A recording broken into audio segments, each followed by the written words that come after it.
Ora bem, bom dia meus amigos, bem-vindos de novo aqui a mais um vídeo do meu canal para falar de quê? Taça da Liga, fazer o rescaldo da meia-final, da primeira meia-final entre Sporting e Futebol Clube do Porto, vitória do Sporting por 2-1 com uma carga tremenda, dramática na ponta final do jogo, os últimos 15-20 minutos, onde na realidade tudo se decidiu e muito à conta do que os treinadores fizeram a partir do banco de suplentes. O Sporting finalmente regressou às vitórias. A coisa estava a ficar complicada e depois do gol do Marega, sobretudo depois do gol do Marega, pairou no ar o terceiro jogo seguido desta fase da época sem conseguir ganhar, o que seria trágico. E podia ter acontecido, não fosse aquele momento de inspiração do Giovane, porque na realidade, se tivéssemos ido a penaltis, nunca seria a mesma coisa e portanto nunca seria considerado uma vitória no jogo jogado, nos 90 minutos, nunca teria o mesmo sentido a vitória. Ou pelo menos nunca teria o mesmo sabor. Num jogo que teve momentos de alternância, a meu ver. Para já devo dizer que não foi um jogo muito bem jogado no seu global. Estávamos na presença de duas equipas que tinham muitas baixas por causa desta situação do Covid. Duas equipas que não tinham vindo de vitórias no último jogo do campeonato, que tinham realizado, estão a entrar numa fase num mês de janeiro muito denso em termos competitivos, com muitos jogos, não é? Este mês de janeiro extremamente competitivo, e jogos muitíssimo difíceis, grandes clássicos, grandes derbys, e portanto é um mês muito preenchido, muito cheio, com muita competição. O Porto já sabia que não tinha as maiores fragilidades neste jogo que apresentava iam ser sempre na zona do meio campo, porque não contava nem com Otávio nem com Sérgio Oliveira.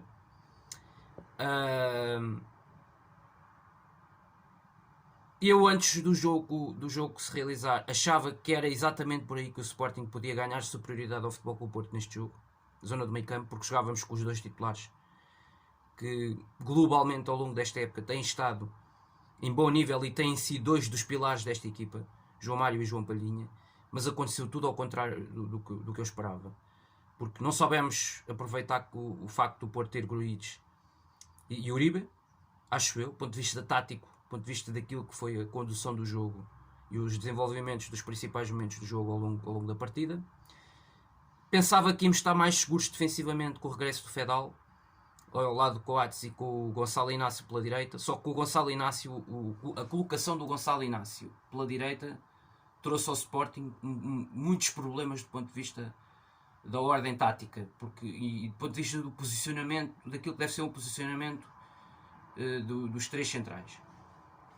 Portanto, o Sporting tinha, apesar de tudo, é preciso referir, tinha também três baixas de peso, a meu ver, por causa do Covid, o Sporar, o Nuno Mendes e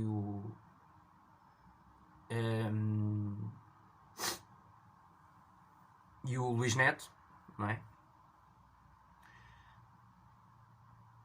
E foram logo, continuamos a ter essas duas baixas no quinteto defensivo, digamos assim, no trio defensivo, depois num dos laterais que defendem num dos corredores. E portanto nós tivemos que lidar com essa dificuldade, com esse problema. No jogo. E acho que se notou mais essa dificuldade no Sporting, esse problema, essas baixas no Sporting, do que as baixas no Foco Porto. Foco Porto, que mesmo sem Luís Dias, que tem sido um jogador absolutamente preponderante nos últimos jogos de Foco Porto. O Taremi foi também uma baixa que se notou na frente de ataque da equipa azul e branca. Só que o Porto também jogou num sistema diferente neste jogo. O Porto jogou num sistema, até se calhar por não ter essa quantidade de jogadores que se fala, o Futebol Porto jogou num sistema ligeiramente diferente com 3 centrais. Utilizou, raramente tem jogado assim esta época, jogou assim também com o City no Dragão. A colocação do Pep, Diogo Leite mais pela esquerda e pela direita, mais pela direita o Chancel Mbemba. Eu diria que o Pep mais ao meio. Aliás, o Mbemba, talvez o Mbemba mais ao meio e o Pep mais à direita. Assim é que é capaz de estar correto, a fazer a dobra ao lateral do lado direito. E com a colocação que eu não entendi, tendo o Manafá disponível, a colocação do João Mário pela direita. Só que é preciso dizer que o João Mário fez um belíssimo jogo. Foi para mim dos jogadores que ao longo dos 90 minutos mais constante teve pela equipa do lado da equipa do Porto. Nunca perdeu a noção do posicionamento que devia ter no jogo naquele corredor. Ele sabia exatamente aquilo que tinha que fazer naquele corredor.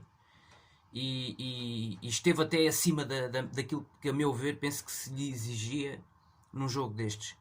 O João Mário. Acho que foi um dos jogadores mais agitadores do Futebol Clube Porto nos corredores. Sobretudo quando o Corona fazia movimentos interiores, ele claramente fazia de figura de destaque no corredor do Futebol Clube Porto, no corredor direito, e era um jogador preponderante.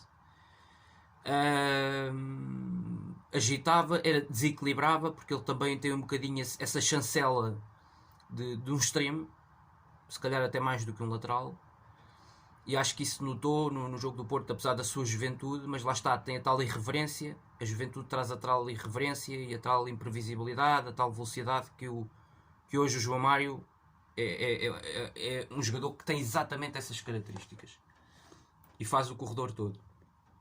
Mas não entendi, apesar de tudo, num clássico contra o Sporting, a ausência do Manafá. Mas enfim.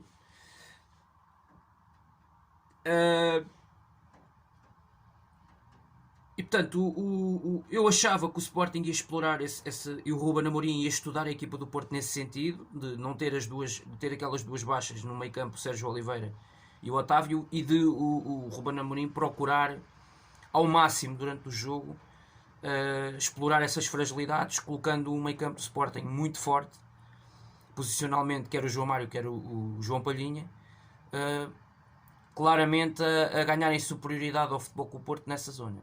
Aconteceu exatamente o contrário. O Porto, o Uribe e fundamentalmente o Grujic quase sempre ganharam os duelos a meio campo, no corredor central. Porquê?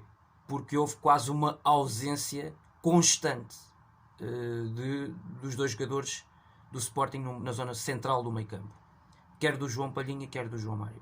O Palhinha minimamente ativo no jogo ao nível da recuperação de bola, minimamente, digo isto, minimamente. Ele normalmente não está minimamente presente no jogo, está sempre presente no jogo, está sempre ligado à corrente, e eu não senti isto do Palhinha. Eu, se calhar arrisco-me a dizer que é o primeiro jogo que eu não sinto isto do Palhinha esta época. Também não, mas já com o Rio Ave também não foi nesse sentido um jogo brilhante. Mas acho que este jogo com o Porto foi pior. E o João Mário nota um jogador, nota essencialmente falta de intensidade no João Mário.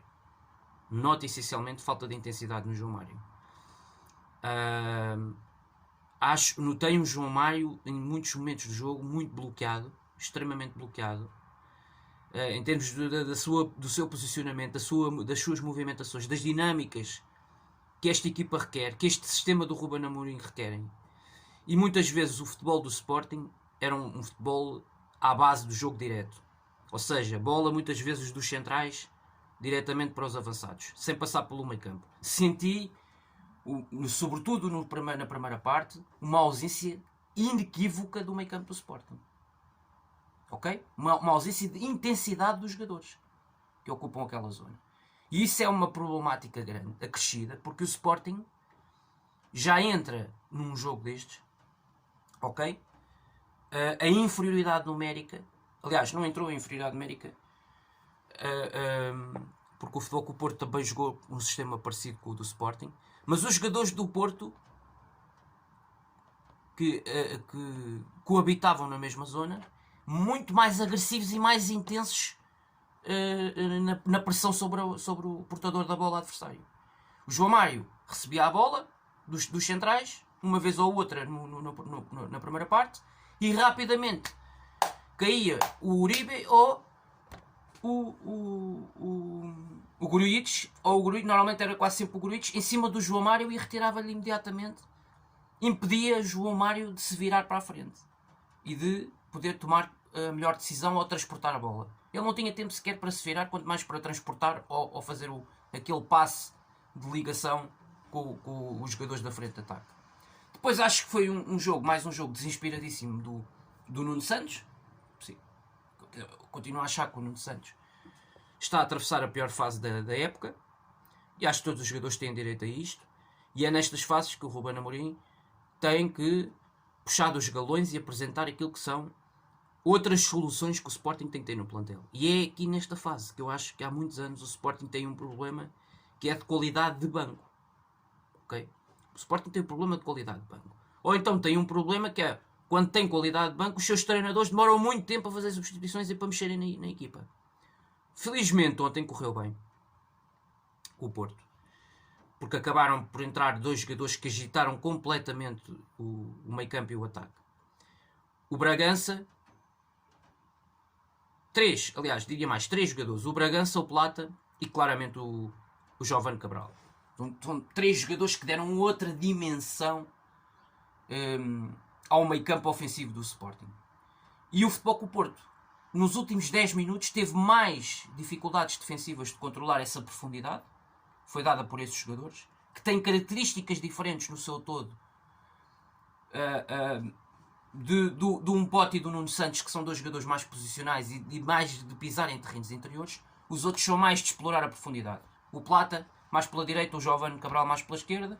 O que é que o Ruben Amorim fez? Puxou o Pote para o meio, e isso foi a chave do jogo. Puxar o Pote para o meio, onde ele de facto é onde pode ter mais rendimento, é no corredor central, seja na espinha dorsal, quer seja da equipa, quer seja mais na zona do meio campo ou mais na zona ofensiva, que eu acho que é aí que o Pote pode apresentar mais clarividência de jogo, digamos assim. Puxou o Jovane para a esquerda, tirou o Antunes, que faz mais um jogo QB fraquinho, QB para o fraquinho, devo dizer. Não gostei muito do Antunes, sinceramente. Tem um lançou outro na primeira parte, mas pouco mais. Um jogador muito... Nota-se que é um jogador que tem falta de ritmo competitivo, falta-lhe pedalada, falta-lhe, já não é um jogador propriamente novo, não é?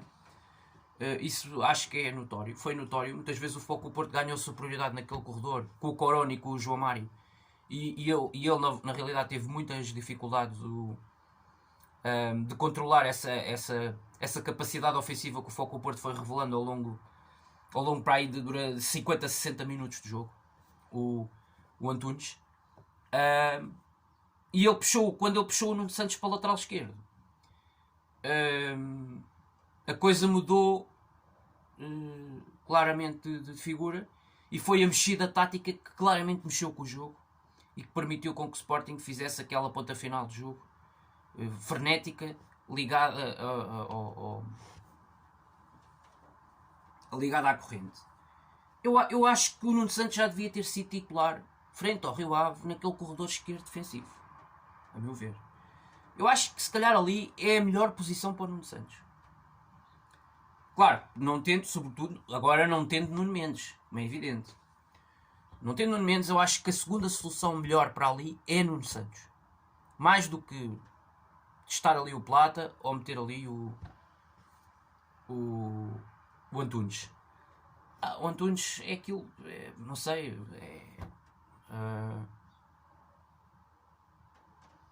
acho que não vai passar muito daquilo, ok? Nesta altura da carreira dele, não podemos esperar muito mais, acho eu. Portanto, a meu ver, a primeira parte não foi tão equilibrada. Acho que o Porto foi superior em largos momentos do jogo, nos primeiros 45 minutos. Tem a bola no posto do Marega. Objetivamente, jogo jogado, futebol, Oportunidades, golos, Porto tem as melhores situações na primeira parte. Não vamos andar aqui, porque podemos aqui falar da estatística e tem mais posse de bola, tem menos posse de bola. Há 2 lances do Sporting de relativo perigo. Um deles, o Nuno Santos podia se isolar, é um excelente passe a desmarcar o Nuno Santos. É das poucas vezes que isto aconteceu na primeira parte, uma boa ligação de jogo. O Tiago Tomás a baixar, a pedir bola no espaço. Ali atrás da linha do meio campo do Foco Porto e à frente da linha defensiva do Porto, da linha de 3.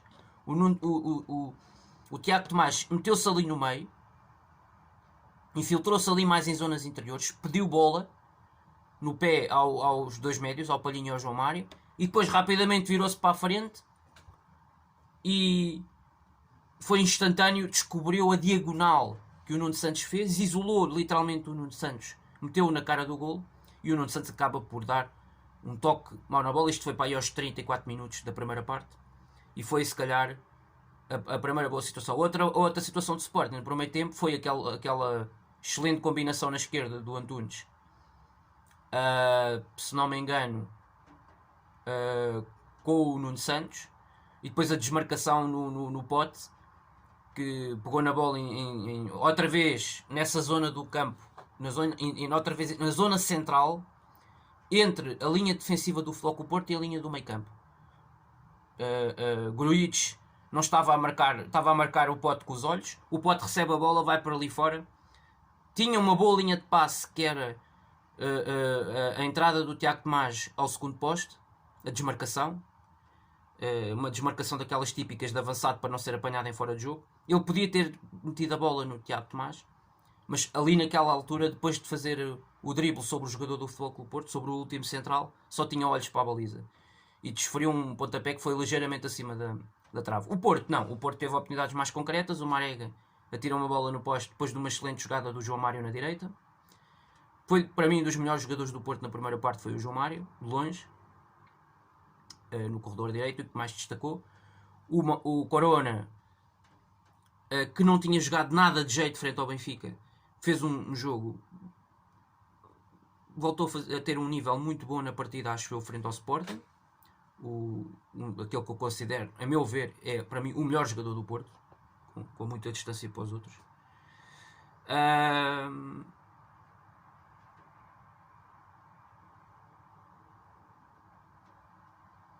Acho mesmo assim, portanto, que o Porto teve as melhores situações. Teve aquele remate que saiu ligeiramente ao lado acho que foi do Mateus Uribe, ali com uma bola que ressaltou ali para a entrada da área do Sporting, que ele remata, a bola ressalta, a bola sai ligeiramente ao lado do poste do Adane. E na primeira parte há muito pouco mais situações a referir para os dois lados, embora eu continue a achar que o Porto foi ligeiramente mais forte. Há um outro lance ainda na primeira parte do Porto, que agora não me estou a recordar qual é, e que foi muito perigoso. Acho que foi uma bola do Corona. Não foi? Foi um remate do Corona na passada, uma boa jogada na direita do Marega, uma boa combinação outra vez com o João Mário na direita, um cruzamento atrasado e o Corona à entrada da área na passada faz um remate ligeiramente também acima da trave, da baliza do Adane. Na primeira parte, superioridade a este nível do Futebol Clube do Porto. A segunda parte, acho que é uma segunda parte muito mais equilibrada, em que não há uma equipa que consiga desequilibrar de uma forma clara o jogo do ponto de vista tático. O Porto, logo à entrada na segunda parte, tem uma excelente oportunidade por intermédio de Uribe, essa mais clara dentro da área, uma grande oportunidade, pode fazer golo, uma outra boa jogada do Porto. E depois o Sporting responde com outra excelente oportunidade para aí a passagem dos 60 e tal minutos, que é uma bola novamente na profundidade, e com uma diagonal do Nuno Santos. Os defesas do Porto tiveram muita dificuldade de controlar as diagonais do Nuno Santos. Um momento de desmarcação, aliás, até foi uma bola assim um pouco disparatada. Eu tenho a ideia que a defesa do Porto é completamente apanhada de surpresa. A linha defensiva do Porto estava muito subida e o Nuno Santos claramente ali no limite do fora de jogo fica isolado. Até a defesa do Porto estava tão subida que o Diogo Costa teve que vir encurtar o espaço e o ângulo de remate ao Nuno Santos quase na zona da linha do meio campo, porque a defesa do Porto estava tão subida E aí o Porto arriscou muito, porque há ali uma bola daquelas, lá está, se entra bem, do Pote ou de um João Mário, o Nuno Santos podia ficar na cara do gol como ficou, e depois é muito mal definido o Nuno Santos. O Nuno Santos define muito mal.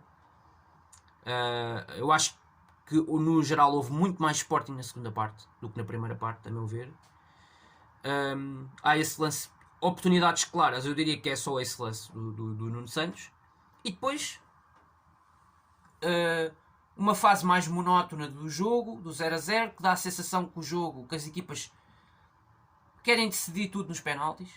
É a sensação que dá.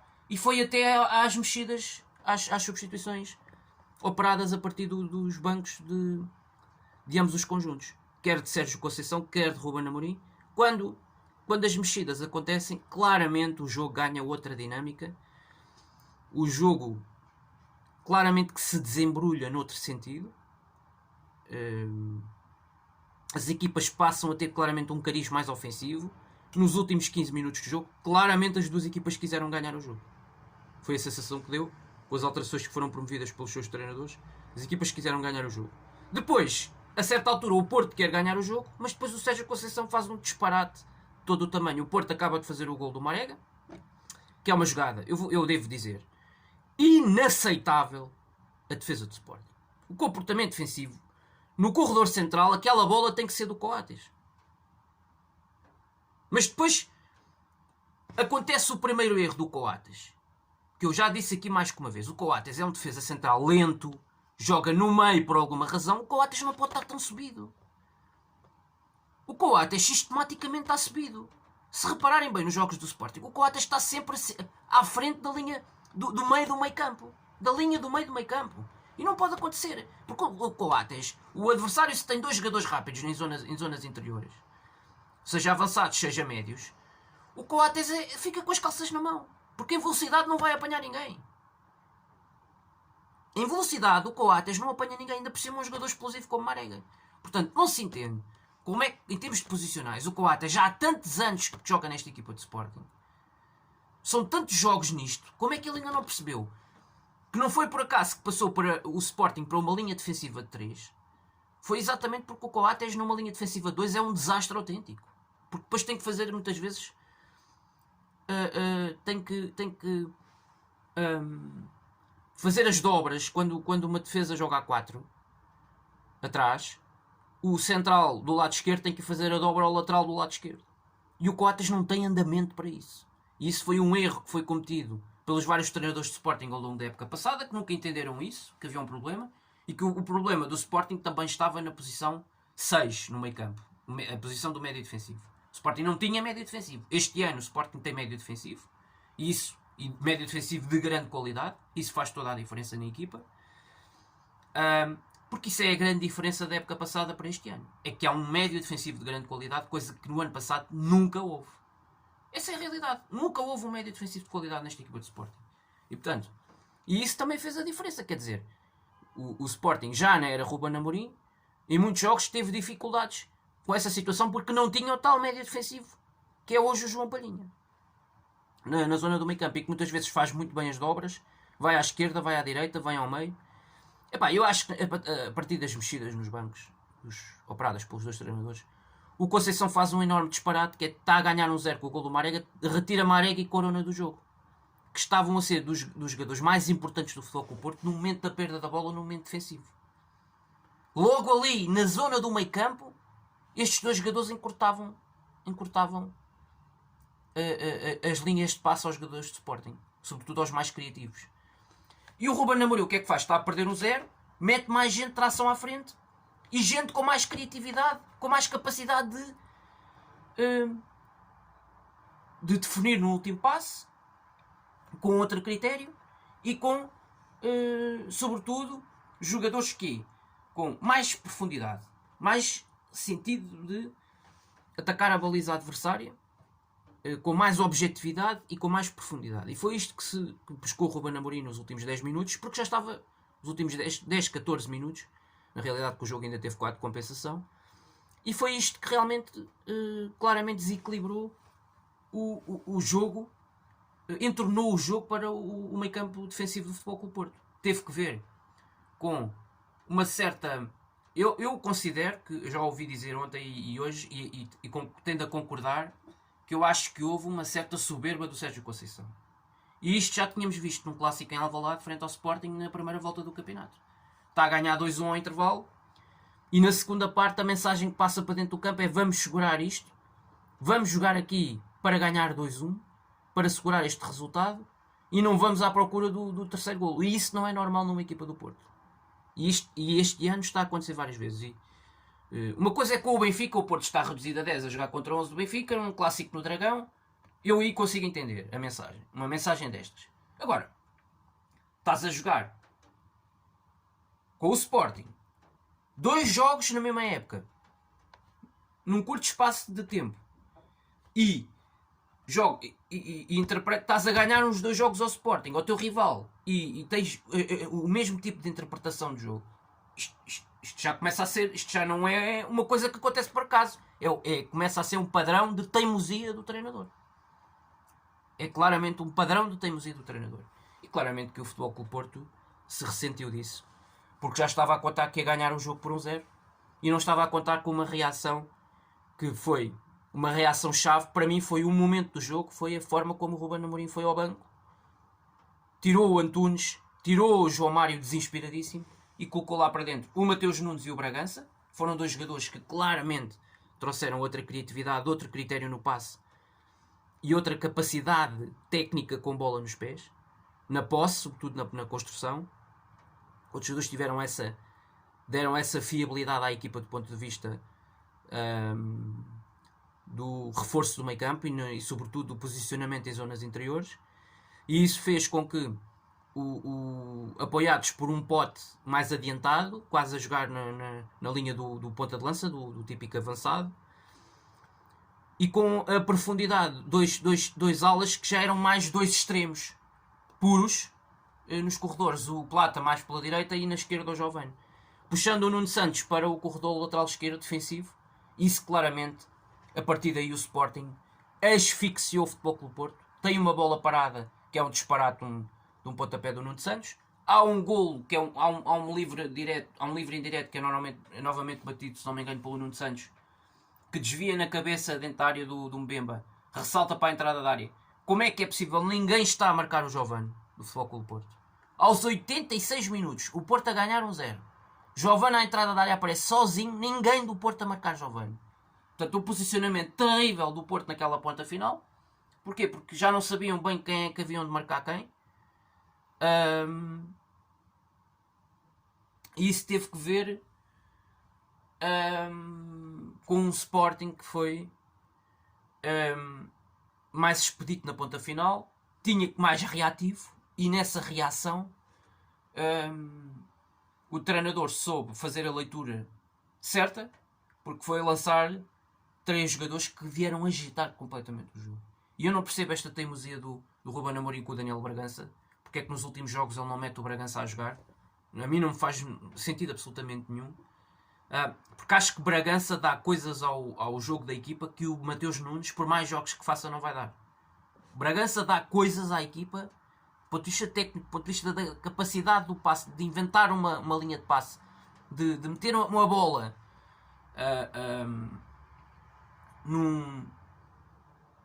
de meter uma bola no espaço, naquele preciso timing, naquele preciso momento que outro jogador do make-up de Sporting não consegue fazer isso.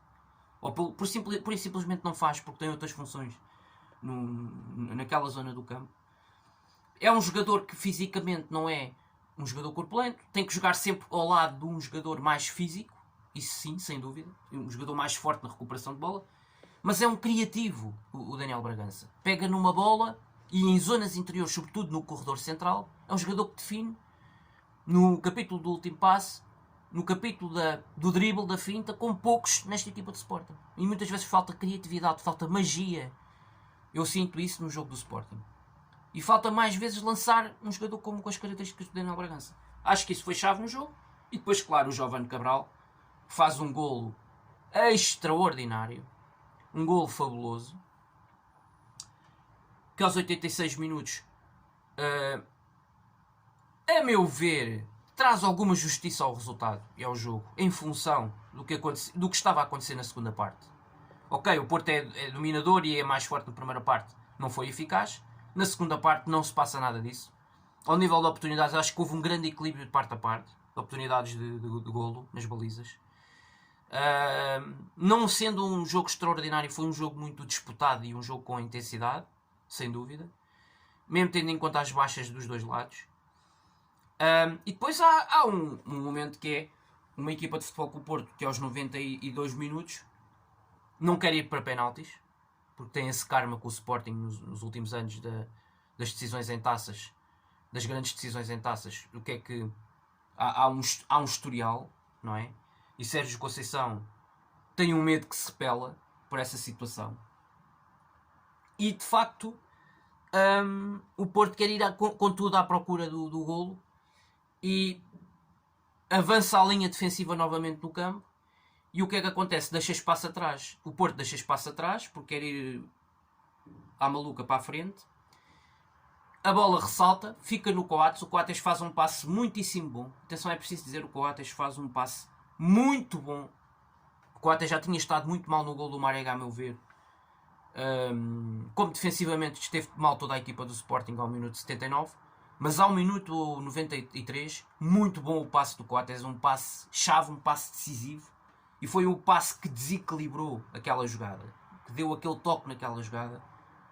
Que catapultou a equipa do Sporting para uma transição rápida. E foi numa transição rápida, um momento do jogo em que esta equipa de Ruben Amorim é muitíssimo forte, que é na transição rápida. Muito bem o Pote a receber a bola, entre linhas, mais uma vez no corredor central, em zonas interiores.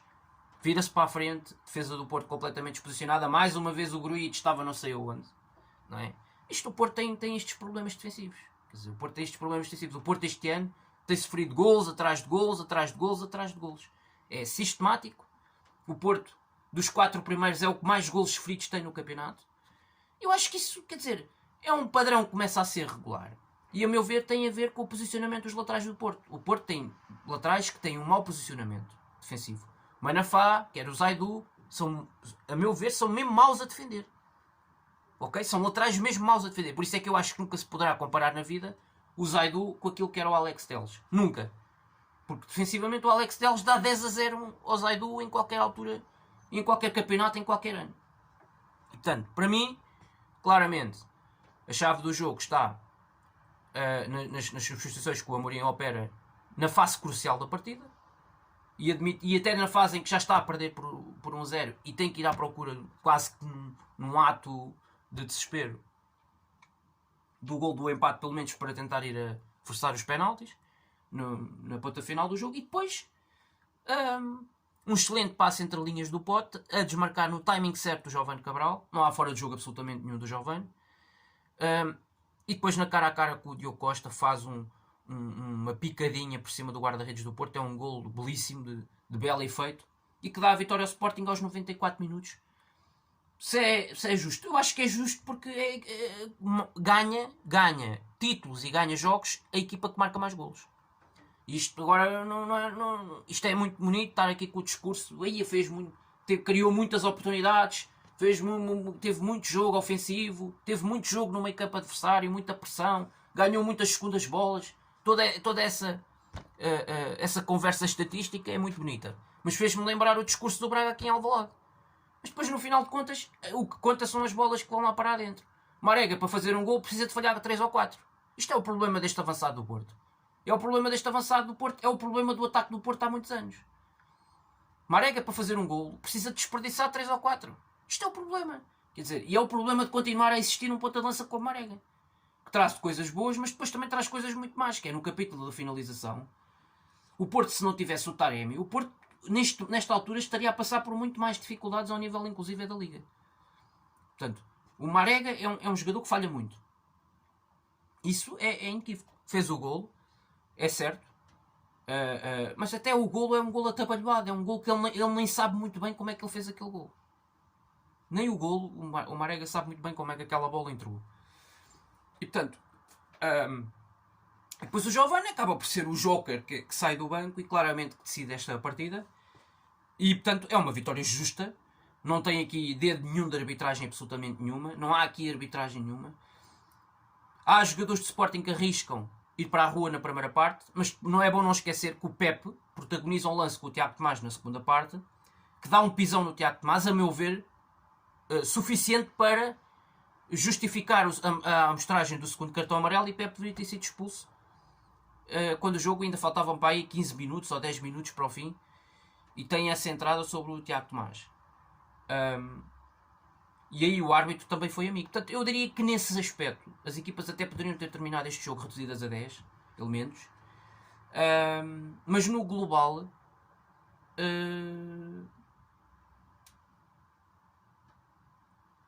o jogo foi limpo ao nível do capítulo da arbitragem, e o vencedor foi justo, e o vencedor aconteceu por aquilo que aconteceu dentro do campo e pelo futebol que foi praticado e por momentos-chave que definiram a partida, sobretudo a partir das mexidas nos bancos. Muito obrigado. De resto, a todos, desde já agradecer. Este vídeo já vai longo, e voltarei no domingo para comentar aqui as incidências e fazer o rescaldo da final da Taça da Liga, que eu espero que seja de vitória do meu clube, do Sporting Clube Portugal. É a possibilidade de conquistar um troféu, e portanto a ver, vamos o que é que vai suceder.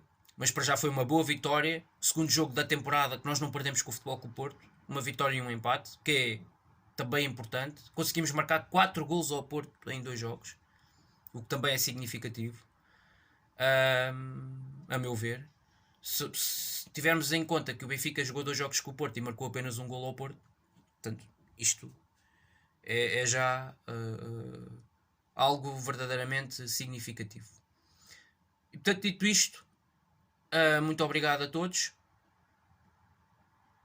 e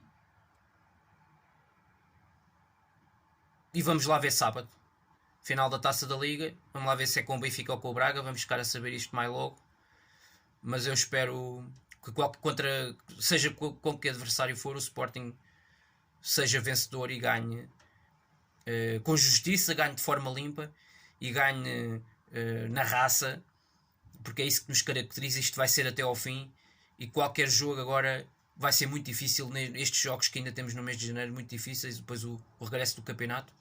Mas eu espero uma equipa a continuar nesta linha, final de Taça da Liga, líder do campeonato com 4 avanços para os segundos.